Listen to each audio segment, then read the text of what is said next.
Deep in the uncharted wilderness of Kepler 442b, where ancient trees whisper secrets older than civilizations and shadows dance with memories of forgotten wars, something stirs.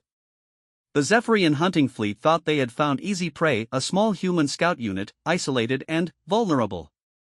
They were wrong. For in these woods walks a legend that even the galaxy's most feared predators have learned to fear. A guardian whose very presence can shift the balance between life and death, between hunter and hunted. When the screams of the innocent pierce the forest silence, when alien blood threatens to stain sacred ground, the woods themselves will choose their champion. This is not just a story of survival. This is the tale of why humans are whispered about in the darkest corners of the galaxy, why entire species cross star systems to avoid our territories, and why some guardians are worth more than entire fleets. The hunt is about to begin. But who, exactly, is the prey? The morning mist clung to the towering redwoods of Kepler 442b like ghostly fingers, each droplet catching the pale light of the system's twin suns. Sergeant Maria Santos adjusted her reconnaissance scanner, watching the green blips of her four-person unit spread across the dense forest floor below. The canopy stretched endlessly in every direction, a living ceiling of emerald and gold that had remained untouched by galactic civilization for millennia. "Command, this is Recon 7, she spoke into her comm unit, her voice barely above a whisper. "We're at grid reference Echo 47. No signs of the missing colonists yet, but these readings are unusual." The static crackled before Captain Morrison's voice came through. "Define unusual, Santos." Maria frowned at her scanner. "Sir, I'm picking up massive life signatures throughout this sector. Not just the local fauna we were briefed about. Something bigger. Much bigger." Private Chen's voice cut through the comm channel from 2 clicks southeast. "Sarge, you need to see this. I've got structures here. Old ones. Hold position, Chen. Do not approach." Maria secured her scanner and began moving through the undergrowth, her boots silent on the moss-covered ground. 20 years in the colonial marines had taught her to read a forest like a book, and this one was telling a story she didn't like. The silence was too complete, too deliberate. Even the indigenous bird analogues that usually filled these woods with their haunting calls had gone quiet. Corporal Williams emerged from behind a massive tree trunk, his face pale. "Santos, we've got company. 3 ships just broke atmosphere. Configuration unknown, but they're definitely not ours." "Hostile?" Maria asked, already knowing the answer from Williams' expression. "Unknown, but they're scanning. Wide spectrum, aggressive pattern. Military grade." Maria felt the familiar chill that had kept her alive through a dozen campaigns. "All units, fall back to Rally Point Alpha. Silent approach, weapons ready but do not engage unless fired upon." As her team began their careful withdrawal, Maria took one last look at the forest around them. Something felt wrong beyond the approaching ships. The trees themselves seemed to be watching, ancient giants that had witnessed things no human database contained. Locals on the nearest settlement had warned them about these deep woods, speaking in hushed tones about guardians and spirits that protected the sacred groves. Colonial Command had dismissed such talk as primitive superstition. Maria was beginning to wonder if Command was wrong. High above the canopy, 3 sleek vessels descended through the atmosphere like predatory birds. Their hulls gleamed with the distinctive purple-black metal of Zephyrian warships, each one bristling with scanning equipment and weapons that could level a small city. Inside the lead vessel, Huntmaster Vextar examined the tactical display with satisfaction. "Humans," he hissed, his serpentine tongue flicking out to taste the air. "For life signs, moving in coordinated retreat pattern." "Perfect." His second-in-command, a smaller Zephyrian named Kesare, looked uncertain. "Huntmaster, these are not the soft colonists we expected. Their movement patterns suggest military training." Vextar's eye stalks swiveled to fix Kesare with a predatory stare. "Even better. The Galactic Council's bounty on human military personnel is triple that of civilians. These specimens will fetch us enough credits to upgrade our entire fleet." The Zephyrians were renowned across 17 star systems as the galaxy's premier hunters and slavers. Their philosophy was simple: everything in the universe was either predator or prey, and they had spent the last 3 centuries ensuring they remained firmly in the former category. Human space was officially off limits under various galactic treaties, but these deep wilderness worlds existed in legal gray areas that the Zephyrians exploited ruthlessly. Deploy hunting pods, Vextar commanded. Standard triangulation pattern. Drive them toward the valley where we can corner them. 12 smaller craft detached from the 3 ships, each one carrying a pair of Zephyrian hunters armed with neural disruptors and capture nets. They descended into the forest like a swarm of mechanical insects, their engines barely whispering as they maneuvered between the massive trees. Maria heard them coming before her scanner picked them up. The subtle change in air pressure, the faint vibration through the ground that spoke of approaching engines. She hand-signaled for her team to take cover, watching as the alien craft spread out in a classic hunting formation. "Chen, report," she sub-vocalized into her throat mic. "I count 12 hostiles, moving to surround our position." "They're hurting us, Sarge." "Toward what?" "The valley. Looks like they want us trapped against the cliff face." Maria studied her tactical display. The valley Chen mentioned was a dead end, bordered on 3 sides by sheer rock walls that rose nearly a kilometer into the sky. If they were driven there, they'd be sitting ducks. "Williams, Zhang, fall back to position 7-7. "Chen, you're with me. We're going to give them something to think about." Private Zhang's voice came through the calm, tinged with worry. "Sarge, these aren't just raiders. I'm reading full military-grade shielding and weapons on those craft. We're outgunned about 50-1. "Then, we don't fight fair," Maria replied. "Chen, remember the Proxima ambush?" A grim chuckle came through the comm copy. "That, Sarge. Improvised explosives and misdirection." Maria allowed herself a tight smile. Chen had been with her when they turned a hopeless situation against Centauri pirates into a rout using nothing but clever thinking and a few mining charges. The principle was simple: when you can't win through superior firepower, change the rules of engagement. All units, pattern 7. We make them think we're panicking and running for the valley. Zhang, I need you to reach that rock outcropping overlooking the passage. Set up your rifle and wait for my signal." "Roger, Sarge." As her team moved into position, Maria caught sight of movement in the trees above. The Zephyrians were good, she had to admit. Their hunting pods moved with predatory grace through the canopy, using the massive branches as cover while they closed their trap. But they were making one crucial mistake: they assumed they were hunting typical human civilians. The first pod dropped into the clearing where Maria's team had been moments before, its occupants scanning for life signs. The Zephyrian hunters were impressive specimens, standing nearly 2.5 meters tall with muscular, scaled bodies and natural claws that could tear through most light armor. They moved with the fluid confidence of apex predators who had never encountered prey that could fight back effectively. "No thermal signatures," one of them hissed into his communicator. "Prey has moved deeper into the forest." "Maintain pursuit," came Vextar's reply from orbit. "Drive them toward the valley.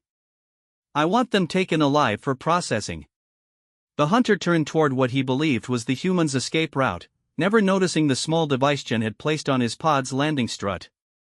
The mining charge was no bigger than a credit chip, but, in the right place, it could disable a craft twice the pod's size. Maria watched from her concealed position as more pods landed, their crews deploying with military precision. She had to admire their tactics, even as she planned their destruction. The Zephyrians had clearly done this many times before, and they moved with the casual confidence of specialists at work. "Zhang, you in position?" she whispered. "Affirmative. I count 8 targets in the open, 4 more in the tree line." "Williams?" "Ready to dance, Sarge." Maria took a deep breath, feeling the familiar calm that came before action. 20 years of fighting for humanity's expansion into the galaxy had taught her that there were no guaranteed victories, only better preparation and superior will to survive. Execute pattern 7. Let's show these lizards how humans hunt. The forest erupted into chaos as Chen's charges detonated simultaneously, sending 3 hunting pods crashing to the ground in balls of flame and twisted metal. Zhang's rifle cracked from the ridge, each shot finding its mark with surgical precision. Williams emerged from cover with his plasma rifle, laying down suppressing fire that forced the surviving Zephyrians to take defensive positions. But it was Maria's movement through the forest that would have impressed any observer. She flowed between the trees like water, appearing and disappearing with an ease that spoke of intimate knowledge of this terrain. The Zephyrians found themselves fighting an enemy that seemed to be everywhere and nowhere, striking from unexpected angles before melting back into the green shadows. Impossible, Vexstar snarled as reports of casualties flooded his command console. For humans cannot defeat an entire hunting pack. Above the battlefield, hidden in the ancient canopy where no scanner could penetrate, something else watched the unfolding drama. Eyes that had seen the rise and fall of civilizations tracked the movement of both hunter and hunted, calculating, judging, waiting. The Zephyrians had made a critical error in choosing this place for their hunt. These woods were not empty wilderness. They were a sanctuary, protected by something far older and more dangerous than any human military unit. As Maria's team continued their fighting retreat, as alien blood began to stain the forest floor, that ancient guardian stirred from contemplation into action. The real hunt was about to begin, and the roles of predator and prey were about to be reversed in ways the galaxy would never forget. The trees themselves seemed to whisper warnings that went unheeded by the aliens below, too focused on their valuable human prey to notice that they had become prey themselves. The acrid smell of burning alien technology drifted through the forest as Maria's team pressed their advantage. 3 Zephyrian pods lay twisted and smoking among the ancient trees, their crews either dead or badly wounded. The remaining hunters had regrouped near a cluster of massive redwoods, their aggressive formation now replaced by defensive positioning that spoke of growing uncertainty. "Sarge, they're calling for reinforcements," Chen reported from his position behind a fallen log. "I'm intercepting multiple comm bursts to the ships above." Maria crouched behind a moss-covered boulder, studying the enemy positions through her rifle scope. The Zephyrians were adapting faster than she'd hoped. Their initial shock at encountering organized resistance was wearing off, and their natural predatory instincts were reasserting themselves. "Zhang, talk to me," she whispered into her comm. "I count 14 hostiles still active." "They've formed a defensive perimeter, but, Sarge." Zhang's voice carried a note of concern. "Something's wrong with the forest." "Define wrong." "The local fauna. They're moving." "Not away from the fighting like you'd expect, but toward it." "And the electromagnetic readings I'm getting don't match anything in our databases." Maria paused, remembering the warnings from the settlement locals. Tales of spirits and guardians that protected the deep woods. She dismissed them as superstition, but now she found herself wondering what else might be watching this battle unfold. High above in the lead Zephyrian vessel, Huntmaster Vexstar studied the tactical display with growing frustration. What should have been a simple capture operation had turned into a running battle that was costing him valuable resources. Worse, the longer this dragged on, the more likely it was that human military reinforcements would arrive. "Deploy the second wave," he commanded. "Full combat load. I want those humans taken down permanently if they cannot be captured alive." Kesare looked uncertain. "Huntmaster, the atmospheric readings are becoming unusual. Our sensors are detecting massive energy signatures throughout the forest. Signatures that weren't there when we arrived." Vexstar's eye stalks swiveled to examine the sensor data. The readings made no sense. Power levels that suggested massive technological installations were appearing and disappearing throughout the forest, but their deep scans had shown only primitive wilderness. Sensor ghosts, he decided. "The electromagnetic interference from our weapons fire is corrupting the readings. Deploy the second wave immediately." 20 more hunting pods detached from the 3 ships, these ones carrying heavier weapons and armor. As they descended through the canopy, their crews prepared neural disruptors powerful enough to incapacitate a target from 50 meters away. The hunt would end within the hour. None of them noticed the figure that watched from the canopy high above, a silhouette that moved through the branches with impossible grace for something so large. None of them detected the ancient sensors that had been tracking their every movement since they entered the system.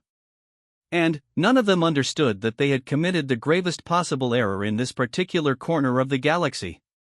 They had threatened the innocent under the protection of the Guardian. Maria felt the change before she could identify what was causing it. The air pressure shifted subtly, and the quality of light filtering through the canopy took on an almost ethereal quality. Her team's comm units began picking up interference patterns that sounded almost like whispered voices. "Williams, you getting this?" she asked.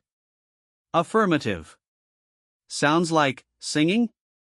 Very low frequency, almost below human hearing range. Chen's voice cut through the static. "Sarge, we've got incoming. 20 new contacts, and these ones are armed for war." Maria watched the new wave of hunting pods descend, her tactical mind automatically calculating angles and distances. Even with the element of surprise, her team couldn't hope to win against odds like these. They needed an edge, and they needed it fast. "Zhang, can you reach the communications array on that crashed pod?" "Negative. Too much open ground, and those new arrivals will have me zeroed the moment I move." "Williams? I might be able to circle around, but it'll take at least 15 minutes. "We don't have that kind of time." Maria considered their options, none of them good. They could try to break contact and fade deeper into the forest, but the Zephyrians would simply use their aerial advantage to track them down. They could make a stand here, but the incoming reinforcements would overwhelm them within minutes. That left one option she'd never considered before: trust the local legends. All units, fall back to the sacred grove Chen discovered earlier. Maximum stealth, avoid contact. "Sarge?" Chen's voice carried a note of confusion. "That's moving deeper into their trap." "Sometimes the only way out is through," Maria replied. "Trust me on this one."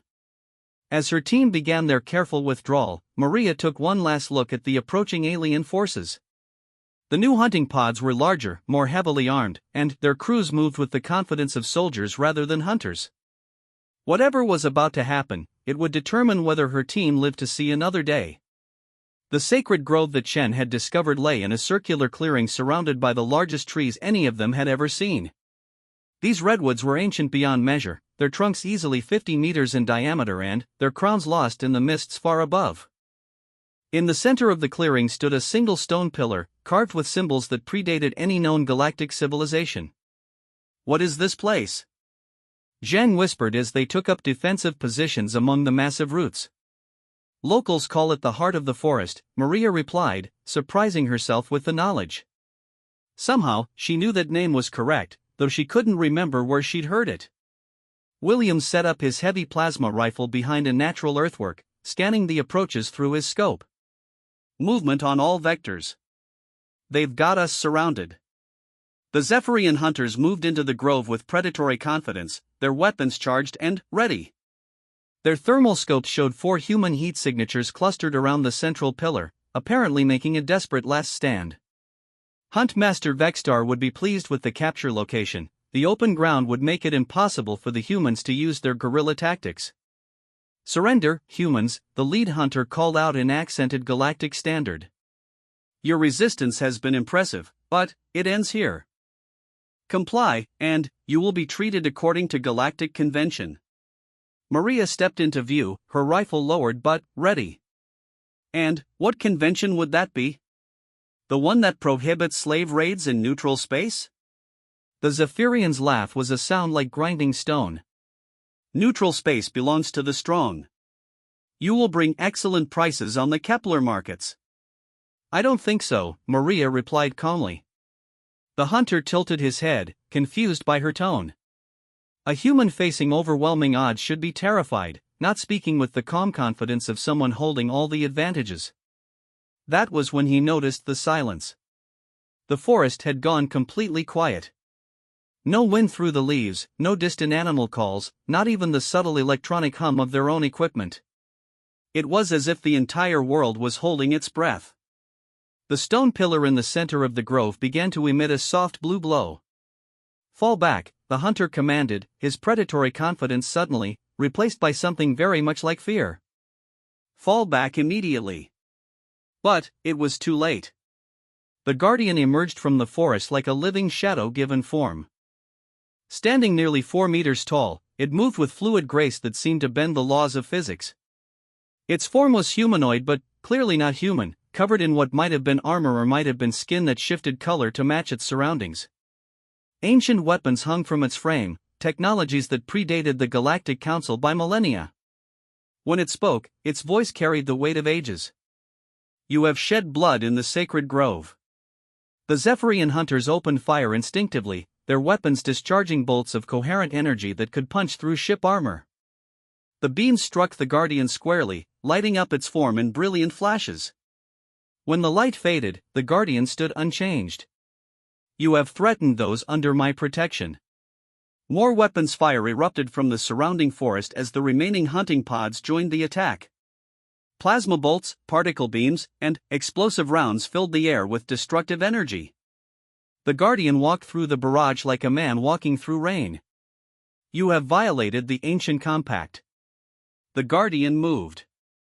Maria had seen superhuman reflexes before, enhanced soldiers and augmented mercenaries who could move faster than normal humans could follow. This was something else entirely. The Guardian didn't just move quickly, it moved as if speed was just another tool it could use when convenient. The first Zephyrian hunter was there one moment and simply gone the next, his weapons still firing into empty air. The second managed a partial scream before ancient technology silenced him forever. The third actually managed to change his aim toward the Guardian before discovering that his target was no longer where physics said it should be. In the space of heartbeats, 27 Zephyrian hunters ceased to exist. The Guardian turned its attention skyward. High above, Huntmaster Vexstar watched his tactical display with growing horror as contact after contact winked out of existence. His sensors could detect no explosions, no weapons fire that could account for the complete elimination of his hunting force. "All ships, emergency ascent," he commanded. "Full power to engines." The 3 Zephyrian vessels began their climb toward orbital safety, their crews working frantically to escape whatever force had destroyed their landing parties. They had almost reached the edge of the atmosphere when the Guardian's voice reached them, transmitted on frequencies that their ships shouldn't have been able to receive. "The hunt is over." The first ship simply stopped, its engines cutting out as if someone had thrown a switch. It hung in the air for a moment before gravity claimed it, sending the massive vessel plummeting back toward the forest below. The second ship managed to climb another 1,000 meters before its power systems failed catastrophically. The third, Vexstar's command vessel, was within sight of orbital safety when something that wasn't quite lightning and wasn't quite weapons fire reached up from the forest to embrace it. Maria watched the alien ships fall like burning stars, their destruction painting temporary constellations across the sky. When the echoes of their impact finally faded, the Guardian turned to face her small team. "You fought with honor," it said, its voice now carrying warmth instead of the terrible finality it had held moments before. "The sacred grove remembers your courage." "What are you?" Maria asked, though part of her already knew the answer. "I am what remains when civilizations fall and stars grow cold. I am what watches when none others remember. I am Guardian." The blue glow from the stone pillar began to fade, and, with it, the ethereal quality of light that had filled the grove. The Guardian itself became less substantial, as if it were fading back into legend. "This place is protected," it said as its form grew translucent. "Tell your people. Tell the galaxy. Some boundaries should not be crossed." And then, it was gone, leaving only 4 very alive human soldiers and the smoking remains of a Zephyrian hunting fleet. Maria keyed her comm unit, surprised to find that the interference had cleared. "Command, this is Recon 7. Mission accomplished. We're going to need pickup, and you're going to want to update the restricted zones database." "Roger, Recon 7. Was the threat neutralized?" Maria looked around the grove, noting how the forest seemed to be returning to normal. Bird calls resumed in the distance, and the oppressive weight that had filled the air was lifting. "Affirmative, Command. The threat has been permanently neutralized." "But, Captain?" "Yes, Santos? Next time the locals warn us about guardians and sacred groves, maybe we should listen." In the days that followed, reports would filter through the galactic communication networks. Whispered accounts of an entire Zephyrian hunting fleet that had simply vanished near Kepler 442b. Some attributed it to human military intervention. Others blamed navigational errors or equipment failures. But, in the darker corners of the galaxy, among the slave traders and raiders who made their living preying on the innocent, a new story began to circulate. A story about why certain systems should be avoided, why some boundaries should never be crossed, and why humans were under the protection of something far older and more dangerous than any military force. The legend of the Guardian had been reborn. 3 weeks after the incident at Kepler 442b, the ripples of what had happened in the sacred grove were spreading through the galaxy like wildfire. In the shadowy underbelly of galactic civilization, where slavers, raiders, and worse gathered to trade in misery, the destruction of an entire Zephyrian hunting fleet had become the subject of intense speculation and growing fear. The Crimson Nebula was a massive space station built inside a hollowed-out asteroid, orbiting a dead star in neutral space where no government dared claim jurisdiction. Here, the galaxy's criminal elite gathered to conduct business away from the prying eyes of the Galactic Council. The station's cantinas, markets, and meeting halls were filled with beings from 100 worlds, all united by their willingness to profit from others' suffering. In one of the deeper levels, where the lighting was deliberately dim and surveillance equipment mysteriously malfunctioned, a gathering was taking place that would have interested intelligence agencies across known space. Representatives from 17 different criminal organizations had assembled to discuss what they were calling the human problem. Warlord Krexth of the Void Reapers leaned forward across the table, his forearms spread wide in a gesture of emphasis. 3 ships, 45 trained hunters, full military support, gone without a trace. The wreckage was scattered across 50 square kilometers of forest. My scouts say it looked like the hand of an angry god had swatted them from the sky. Admiral YSS Era, whose Serpent's Teeth pirate fleet controlled 7 star systems, shook her scaled head dismissively. Equipment failure. The Zephyrians always pushed their technology beyond safe limits. It was bound to catch up with them eventually. Then, explain the survivors, growled Captain Vorth of the Blood Moon Syndicate. His cybernetic implants glowed red in the dim light as he activated a holographic display. 3 Zephyrian escape pods were recovered by our contacts in the salvage trade. The occupants were catatonic with terror. When they finally started talking, they told a story that would make a horror novelist weep with envy. The hologram showed the testimony of Huntsek and Klix-Ra, one of only 7 Zephyrians to survive the disaster. The alien's eye stalks twitched constantly as he spoke, and his voice carried the hollow tone of someone who had seen the impossible. It was not human technology, the recorded Zephyrian insisted. This was something older, something that should not exist. It moved through our weapons fire as if the energy beams were mere light. When it struck, our warriors simply ceased. Not killed, not destroyed, they became nothing. The assembled criminals listened in uncomfortable silence. These were beings who had built their power on fear, who understood violence as a tool to be wielded with precision. The idea of something that existed beyond their understanding of power was profoundly unsettling. Fairy tales, Admiral YSS Era said, but her voice lacked conviction. The Zephyrians encountered a human military unit and were outfought.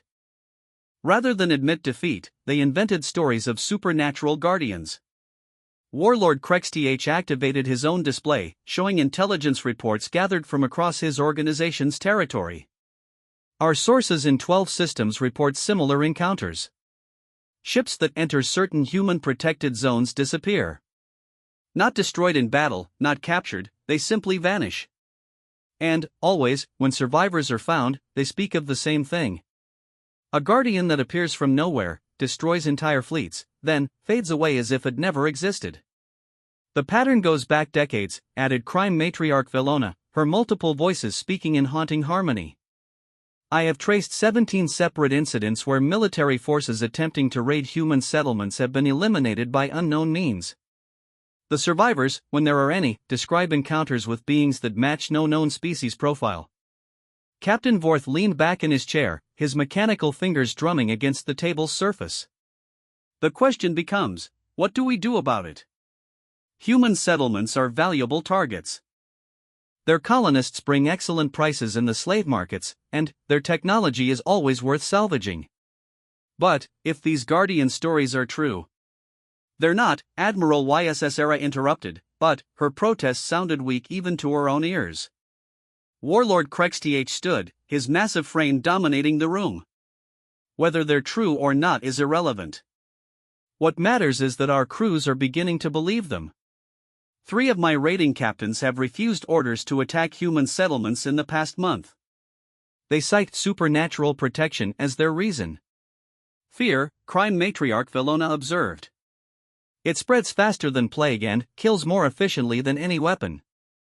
If we cannot counter these stories, our entire industry will collapse. The group fell silent, contemplating the implications. The galactic slave trade was worth trillions of credits annually, providing everything from manual labor for mining operations to exotic specimens for the entertainment industry. If fear of Guardian retaliation made human targets off limits, entire economic networks would collapse. We need proof, Captain Vorth declared. Either proof that these Guardians are real, so we can plan accordingly, or proof that they're myth, so we can get back to business. And how do you propose we obtain such proof? Admiral YSS Era asked. Warlord Krexth's smile was a terrifying thing. We force one to show itself. Far from the Crimson Nebula, on a peaceful agricultural world called New Eden, the human colonists were completely unaware of the gathering storm. The planet was home to 12 million people who had come seeking a simpler life away from the crowded core worlds. Their settlements were scattered across 3 continents, connected by a network of transportation tubes and communication relays that kept their rural communities in contact with each other. Sarah Chen stood in her vegetable garden, watching her 8-year-old daughter Emma chase butterflies between the rows of corn. The insects were native to New Eden, their wings shimmering with iridescent patterns that caught the afternoon sunlight like living jewels. It was moments like these that reminded Sarah why she and her husband had left Earth's overcrowded cities to build a new life among the stars. Mama, look! Emma called, pointing skyward. The dancing lights are back. Sarah looked up to see the aurora-like phenomena that occasionally appeared in New Eden's skies. The planetary scientists called them plasma cascades, caused by interactions between the solar wind and the world's unusual magnetic field. The locals had a simpler name for them, angel wings. Beautiful, isn't it? Sarah said, joining her daughter in the garden. Your grandfather used to say that the lights appeared when the world was at peace. Are we at peace, Mama? Sarah considered the question. New Eden had no military installations, no strategic resources that would attract unwanted attention, and no involvement in the complex political struggles that periodically erupted between the various galactic powers. Their exports consisted mainly of agricultural products and handcrafted goods that were valued for their quality rather than their quantity. Yes, sweetheart. We're at peace. Neither mother nor daughter noticed the small objects that had begun appearing in the outer system, ships that kept to the shadows cast by New Eden's 3 moons while they conducted detailed scans of the planet below. The vessels bore no identifying marks, their crews drawn from a dozen different criminal organizations united by the promise of spectacular profit. Warlord Krexth had assembled the largest pirate fleet in galactic history. 47 ships of various configurations, carrying a combined crew of nearly 8,000 beings. Some were massive dreadnoughts bristling with enough firepower to level a small city. Others were fast attack craft designed for hit-and-run raids. All of them were crewed by beings who had made their careers through violence and intimidation. The plan was simple in concept but massive in scope. They would target New Eden's civilian population simultaneously across all 3 continents, taking hostages and slaves on a scale that would force any theoretical Guardian to reveal itself. If the Guardian stories were true, the entity would have no choice but to intervene. If they were false, the raiders would claim the largest prize in galactic criminal history. All ships report ready, announced Krexth's tactical officer. Ground teams are in position on all 3 continents. Krexth studied the tactical display, watching as hundreds of smaller craft prepared to descend from the main fleet toward New Eden's peaceful settlements. Each ship carried stun weapons, capture nets, and holding cells designed to transport conscious prisoners. This would not be a mission of destruction but of harvest. Signal the fleet, he commanded. Operation Revelation begins now. The first wave struck New Eden's morning settlements just as the colonists were beginning their daily routines. Children walked to school along tree-lined paths while their parents tended to crops and livestock that had been bioengineered to thrive in the planet's environment. The raiders descended from the sky like mechanical vultures, their ships blocking out the sun as deployment ramps opened to disgorge armed teams. In the agricultural settlement of Harmony Valley, Mayor Robert Kim was reviewing crop rotation schedules when his office windows exploded inward under the pressure wave from a landing craft. Armed figures in battle armor stormed through the breach, their weapons crackling with neural disruptor energy. "Nobody move," the lead raider shouted, his translator rendering his alien language into accented standard. "This settlement is now under our protection. Comply with all instructions and no one will be harmed." Similar scenes played out across New Eden as 47 ships worth of raiders swept down on communities that had never known violence. The planetary defense grid, designed mainly to deflect asteroids and space debris, was overwhelmed within minutes. Local security forces, equipped for riot control rather than warfare, found themselves facing military-grade weapons and tactics. But the raiders made one crucial mistake in their planning. They assumed that New Eden was isolated, that no one would know of their attack until it was far too late to matter. They had not considered that New Eden, like every human world, was connected to something far older and more vast than any communication network. Deep in the forests that covered New Eden's northern continent, where no settler had ever thought to build, ancient sensors registered the first weapons discharge. Data flowed through networks that existed in dimensions beyond normal space, carrying news of the attack to watchers who had been waiting for just such a moment. The Guardian that protected New Eden was not the same entity that had defended Kepler 442b. There were many Guardians, scattered across human space like invisible sentinels. Some were ancient beyond measure, others were newly awakened to their purpose. All of them shared one absolute certainty: those under their protection would not be harmed while they had the power to prevent it. This Guardian had been sleeping in the quantum foam beneath New Eden's surface, existing in a state between energy and matter that allowed it to monitor the world above without being detected by any known scanning technology. The attack on the colonists woke it instantly and completely. For the first time in 3 centuries, the Guardian of New Eden opened its eyes. Across the planet, the raiders were finding their operation proceeding according to plan. Civilian populations were being herded into containment areas with minimal resistance. Those who tried to fight back were quickly subdued by neural disruptors that left them conscious but unable to move. Ships began lifting off with the first loads of captives, heading for orbital processing stations where the colonists would be sorted for sale to various markets. Warlord Krexth monitored the operation from his command ship, satisfaction growing as casualty reports remained minimal and capture numbers climbed steadily. Whatever these Guardian stories were, they appeared to be exactly what Admiral YSS Era had claimed: superstitious nonsense designed to mask military defeats. All ground teams report successful completion of primary objectives, his tactical officer announced. Estimated captured total of 2.3 million colonists. Resistance has been negligible. Excellent, Krexth replied. Signal the fleet to begin withdrawal.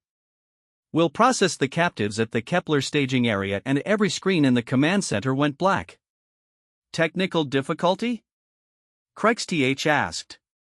His tactical officer frantically worked the controls, his face growing pale. Sir, all sensors are offline. Communications, navigation, weapons control, everything's dead.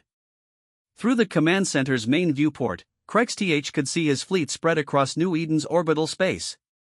Every ship hung motionless, their running lights dark, no energy signatures visible on the emergency backup scanners. That was when the voice reached them, carried on frequencies that their ship wasn't equipped to receive, speaking in tones that seemed to resonate in their bones. You have made a grave error. The Guardian of New Eden rose from the planet's surface like a force of nature given form.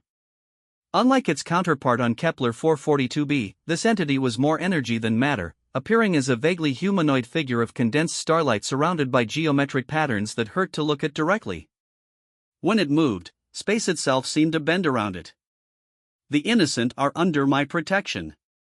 One by one, the raider ships began to come apart. Not destroyed by weapons fire or explosions, but simply disassembled as if the forces holding their atoms together had been politely asked to find something else to do. Crews found themselves floating in escape pods that materialized around them, their ships fading into component particles that dispersed into the cosmic wind. The Guardians' attention turned to the ground forces still scattered across New Eden's 3 continents. To the raiders, it appeared that reality itself had developed a sense of justice. Their weapons stopped working, their armor became uncomfortably heavy, and their prisoners simply walked away from containment areas that no longer seemed able to hold them. In Harmony Valley, 8-year-old Emma Chen watched in fascination as the bad men who had scared her mother simply stood up and walked into the forest, their eyes vacant and their movements mechanical.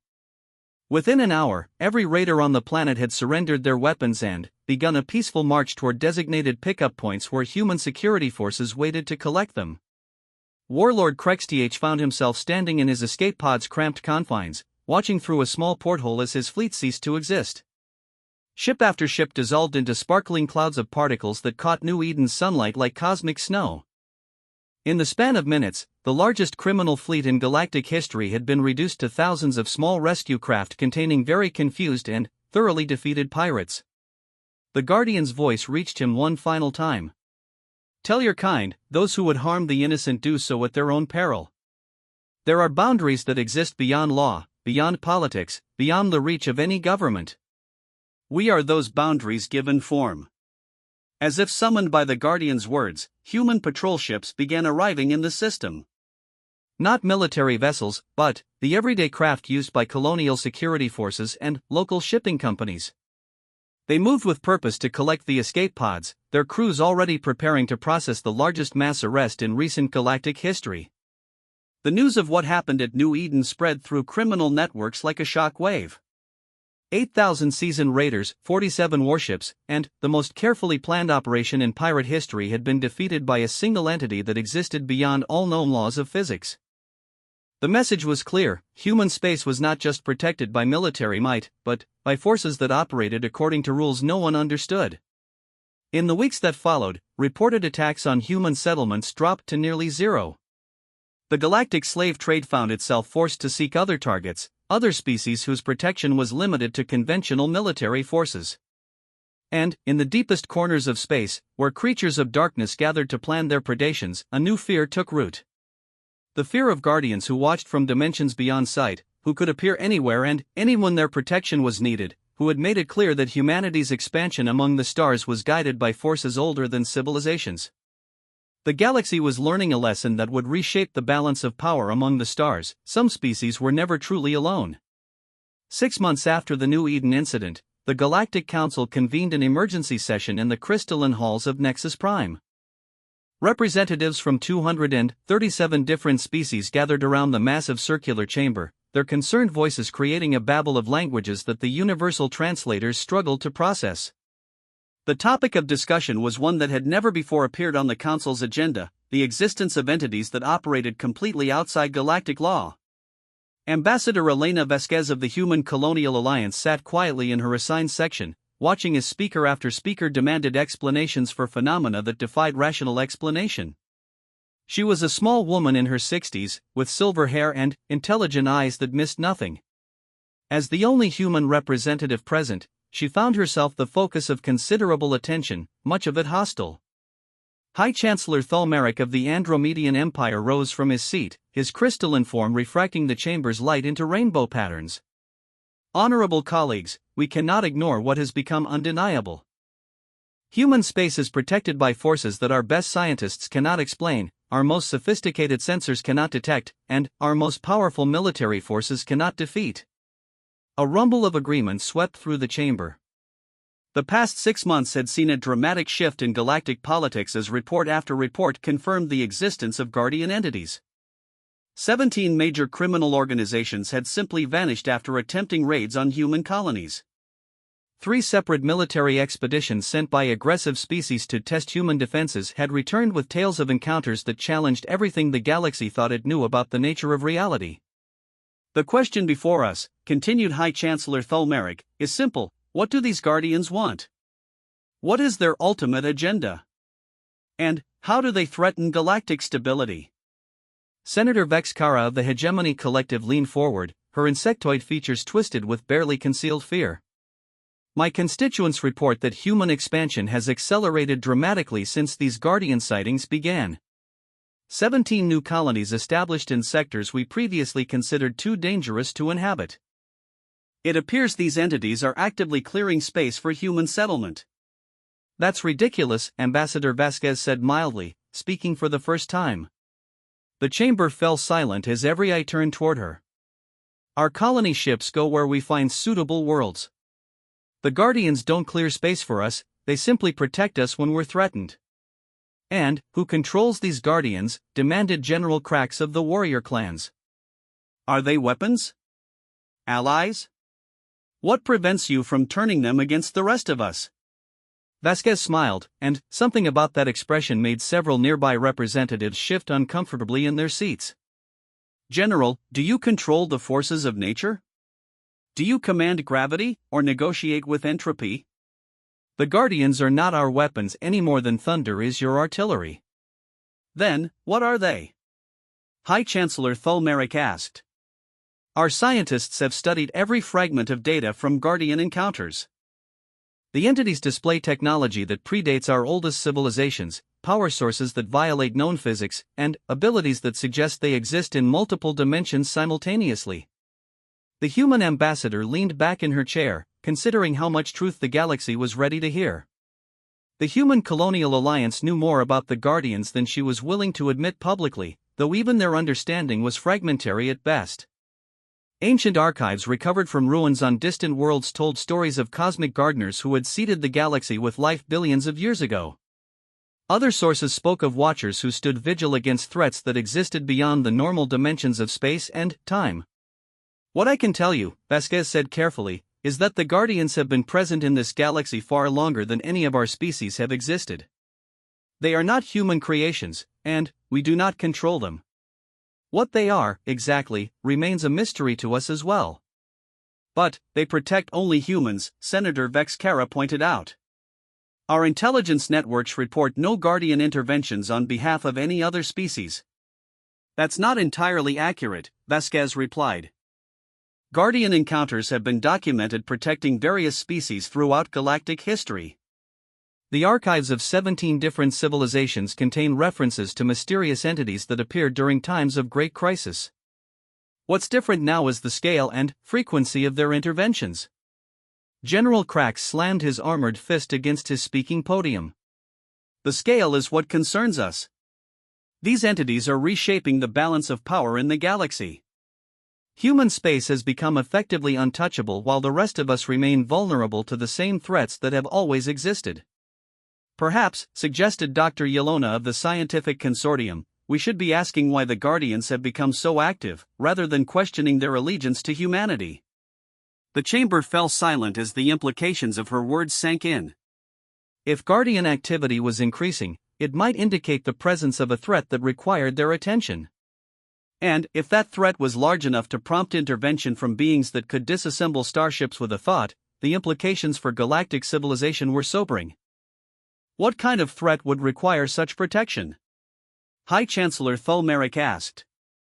Before anyone could answer, every communication device in the chamber activated simultaneously. The main display screen flickered to life, showing a star map that encompassed the entire galactic disk. Red markers began appearing at various points along the galactic rim, each one representing a system where something had gone terribly wrong. Ambassador Vasquez felt her blood turn to ice as she recognized the pattern. She had seen similar displays in classified briefings, reports that carried security classifications so high that only a handful of humans were cleared to know their contents. What are we looking at? Demanded General Cracks. The answer came from an unexpected source. Every artificial intelligence in the chamber, from the simple translation systems to the complex administrative networks that managed galactic communication, began speaking in perfect unison. Their voices carried harmonics that suggested something vast and ancient was speaking through them. The Devourers have returned. The chamber erupted into chaos as representatives shouted questions and demands for explanation. The AI systems continued their synchronized speech, their words cutting through the noise with inexorable authority. They come from the void between galaxies, ancient enemies of all life. Every 50,000 years, they sweep through this spiral arm, consuming entire star systems to fuel their passage to new feeding grounds. The last time they came, they destroyed civilizations whose names have been forgotten for eons. On the display screen, the red markers began moving, tracing paths that led inexorably toward the galaxy's populated core. Even the most optimistic calculations suggested that the leading edge of whatever was coming would reach inhabited systems within 5 years. Your weapons cannot harm them, the AI chorus continued. Your fleets cannot stop them. Your governments cannot negotiate with them. They are entropy given form, the universe's immune system responding to what it perceives as an infection of organized matter. General Krax found his voice first. Then, how do we fight them? You do not. But, you can be protected. The display screen changed, showing a new pattern. This time, green markers appeared throughout human space, each one pulsing with gentle light. The markers formed a defensive network that encompassed every human colony, every trade route, every outpost where humans had planted their flag among the stars. The Guardians are awakening, the AI voices explained. They have slept while the galaxy was safe, but now they must resume their ancient duty. The protection they have shown to humanity is merely preparation for what is to come. Ambassador Vasquez stood slowly, her mind racing as pieces of a cosmic puzzle began falling into place. The accelerated human expansion, the increasing Guardian activity, the mysterious protection that had seemed to single out her species, it was all part of something larger. How many? She asked quietly. The AI systems understood her question immediately. 12,417 Guardians currently active. Approximately 600,000 more awakening as the threat approaches. They have been stationed throughout this galaxy for 67 million years, waiting for the Devourer's return. High Chancellor Thulmeric's crystalline form was flickering with stress patterns. Why only humans? Why not protect all of us? The answer, when it came, carried a weight of sadness that seemed to press down on every being in the chamber. Because the Guardians can only protect those who share their fundamental nature. Humanity carries the same spark that created the Guardians eons ago. You are their children, though you have forgotten your birthright. The Guardians awaken now because their children have grown strong enough to inherit their legacy. Senator Vexcara's voice was barely a whisper. What about the rest of us? You may shelter within the protected zones if you choose. The Guardians do not distinguish between different forms of life when providing sanctuary. But, you cannot be given the active protection that extends to humanity. The implications hit the assembled representatives like a physical blow. Humanity, the youngest species in the galactic community, the race that had only achieved faster than light travel 3 centuries ago, was revealed to be the inheritor of a protection system older than recorded history. How long do we have? General Krax asked. The first Devourer scouts will reach the outer rim in 4 years, 7 months. The main swarm will arrive 2 years after that. You have 6 years to prepare. The chamber fell silent except for the soft hum of environmental systems. 6 years to evacuate billions of beings from thousands of worlds. 6 years to convince entire civilizations to abandon their homelands and seek shelter under the protection of entities they barely understood. Ambassador Vasquez cleared her throat, drawing attention back to her small figure among the towering representatives of galactic power. The Human Colonial Alliance hereby extends formal invitation to any species seeking refuge within our protected space. We will do everything in our power to accommodate those who choose to accept Guardian protection. And, in return? High Chancellor Thulmeric asked. Nothing, Vasquez replied simply. The Guardians protect innocent life. Period. There are no conditions, no payment required, no political obligations.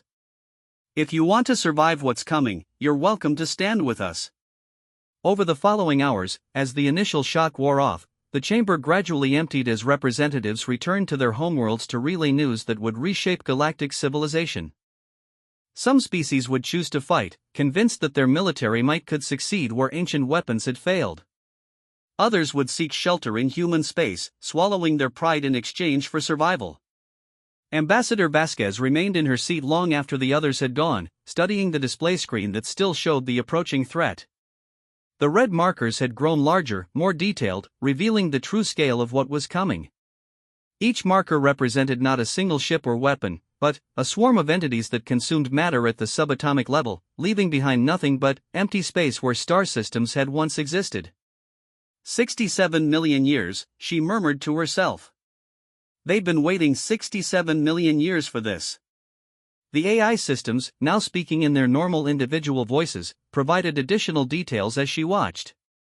The Devourers were not malevolent in any human sense of the word. They were simply following their nature, consuming organized matter to fuel their endless journey between galaxies. They had no more malice toward life than a forest fire had toward the trees it consumed. But understanding their nature didn't make them any less terrifying. Vasquez activated her personal communicator, establishing a quantum encrypted link to Colonial Command on Earth. This is Ambassador Vasquez, Priority 1 transmission. I need to speak with the director immediately. The response came within seconds. Director Morrison here, Elena. I trust the council session was illuminating? John, please tell me our people have some idea what we're dealing with here. A pause, then, a weary sigh. More than we've admitted publicly, less than we need. The Guardians have been communicating with our xenoarchaeology teams.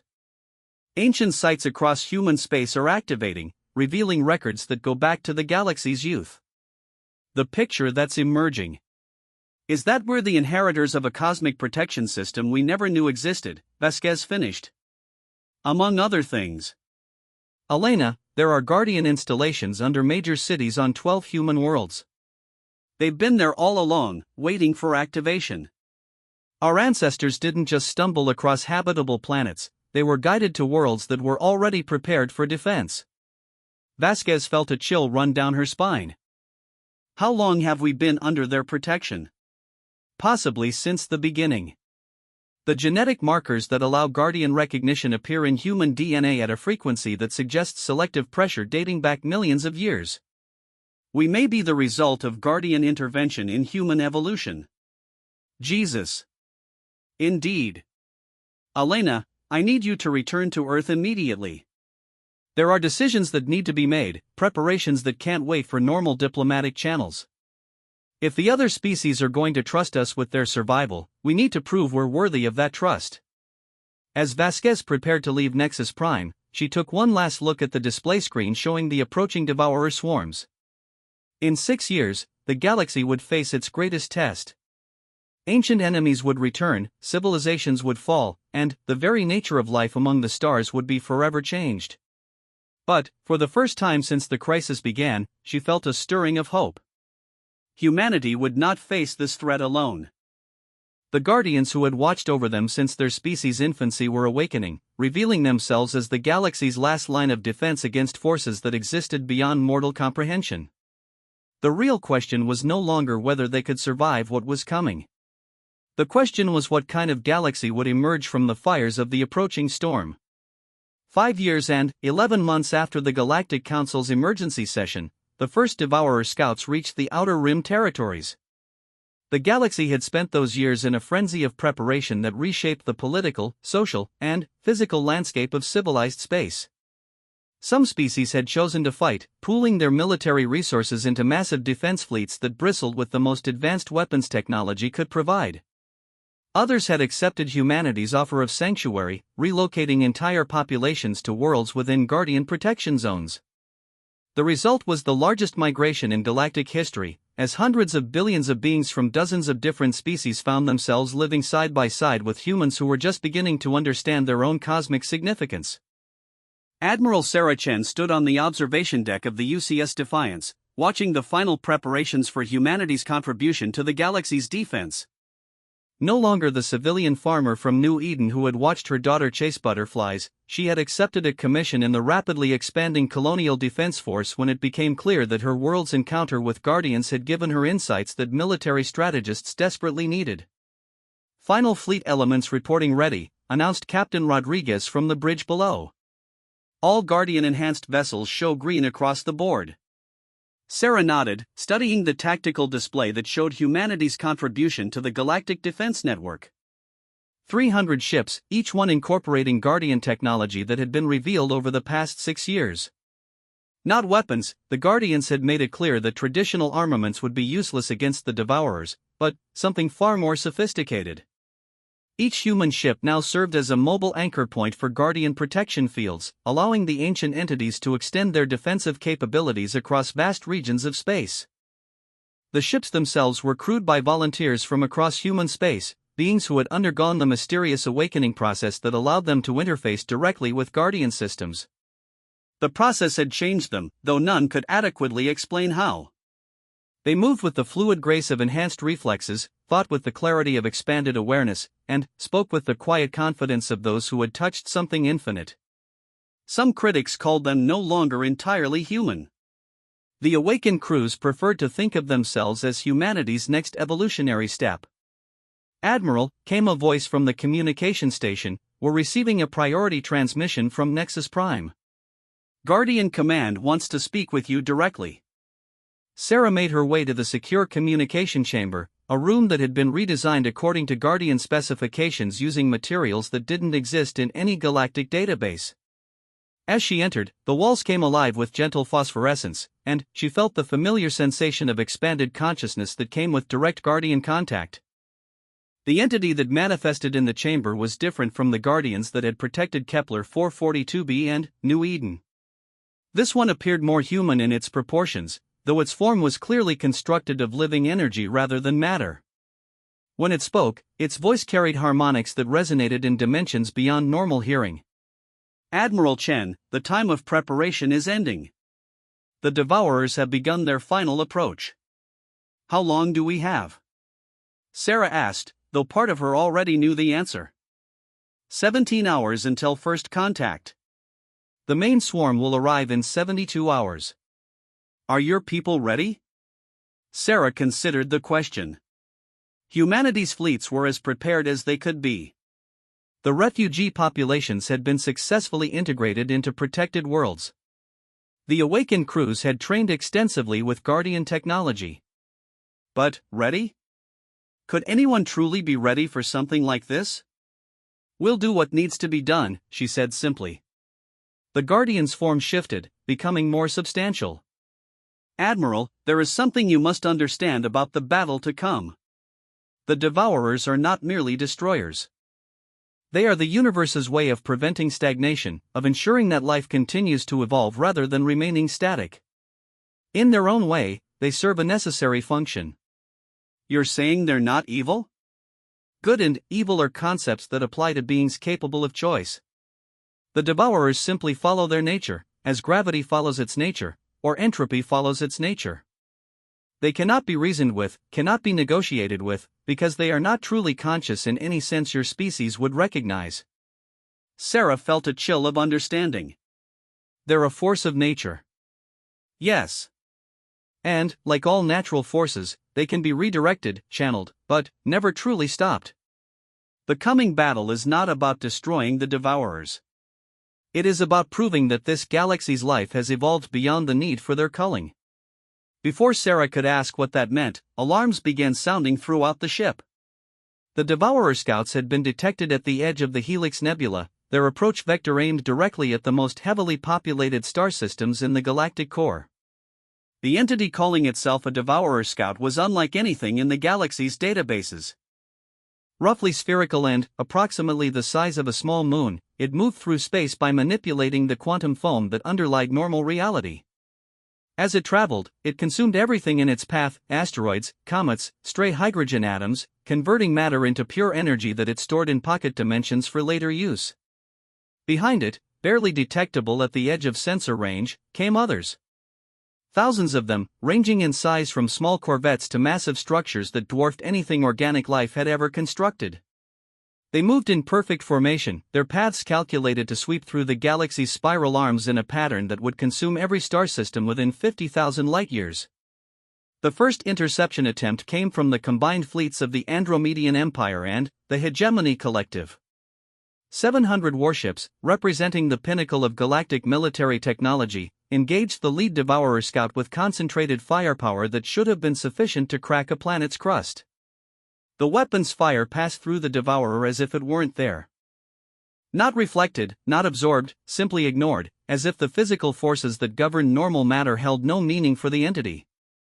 In response, the Devourer extended tendrils of impossible geometry that touched the attacking ships and unmade them at the molecular level.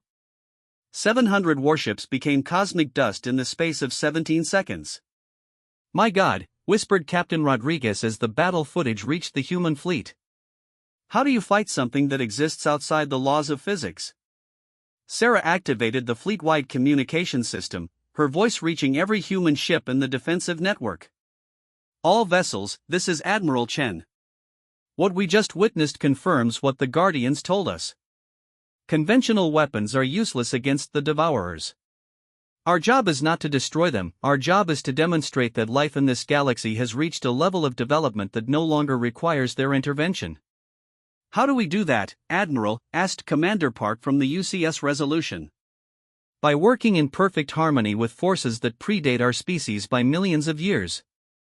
Guardian Command, we're ready for interface initialization."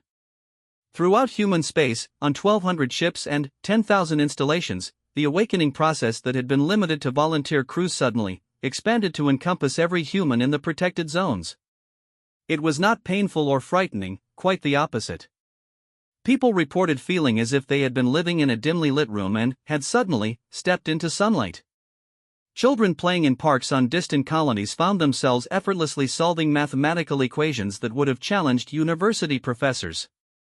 Scientists working on theoretical problems discovered solutions appearing in their minds with crystalline clarity. Artists created works of impossible beauty as their consciousness expanded to encompass new forms of perception. But, most importantly, every human being suddenly understood their connection to the vast network of guardian entities that had been protecting them since their species first looked up at the stars and wondered what lay beyond. Sarah felt the change wash over her like a wave of warm light. Her awareness expanded beyond the confines of her ship to encompass the entire human fleet, then, further to include the guardian installations throughout the galaxy. She could sense the ancient entities awakening from eons of dormancy, their consciousness stirring as they prepared for the greatest test in galactic history. "We are ready," she said, and her voice was joined by millions of others as every human in the galaxy spoke in perfect unison. The response from the Guardians was immediate and overwhelming. Space itself began to change around the human fleet as protective fields that operated in 11 dimensions simultaneously sprang into existence. The ships were no longer separate vessels but nodes in a vast network that turned the entire galaxy into a single, unified defense system. When the Devourer scouts reached human space, they encountered something they had never experienced in 67 million years of culling organic life: resistance that matched their own fundamental nature. The first Devourer to test the Guardian defenses found itself unable to proceed. Not because it was being destroyed or damaged, but because the space it was trying to enter no longer operated according to the physical laws that its existence required. The quantum foam it manipulated for movement had been restructured into patterns that rejected its presence. More Devourers joined the assault, their combined efforts focused on breaking through what they perceived as an artificial barrier. But, with each attack, the Guardian network grew stronger, drawing energy not from matter but from the fundamental forces that held reality together.